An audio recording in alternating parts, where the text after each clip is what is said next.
После долгих поисков в горах Сан-Бернардино наша съемочная группа обнаружила тайную деревню Санта-Клауса.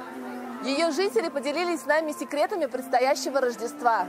Деревня Санты запрятана далеко в лесах. Это мир магии и волшебных существ.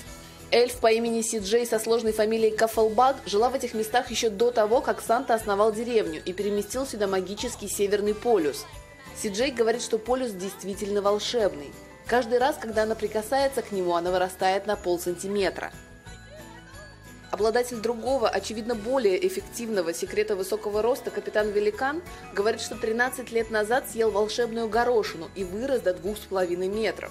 О нем даже детскую книжку написали. В деревне капитан Великан недавно приехал помочь Санте с детьми.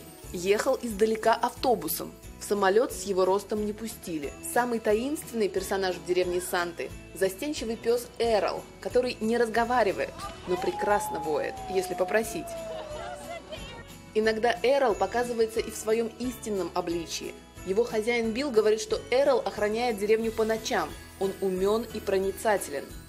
Билл работал эльфом в деревне Санты еще когда ему было 13.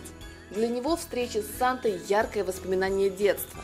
Годы спустя, став взрослым, Билл со своей семьей решил выкупить к тому моменту заброшенную деревню и вернуть ребятишкам возможность обнять Санту на Рождество. Эльф Питер счастлив видеть Санту каждый день. Раньше он работал на лесообрабатывающем заводе Клауса, где делаются игрушки для детей. И Санта приезжал к ним раз-два в год. За усердие и настойчивость Питер написал Санте много писем. Его перевели сюда, в деревню, где Питер работает в личной охране Санты и выполняет его поручения.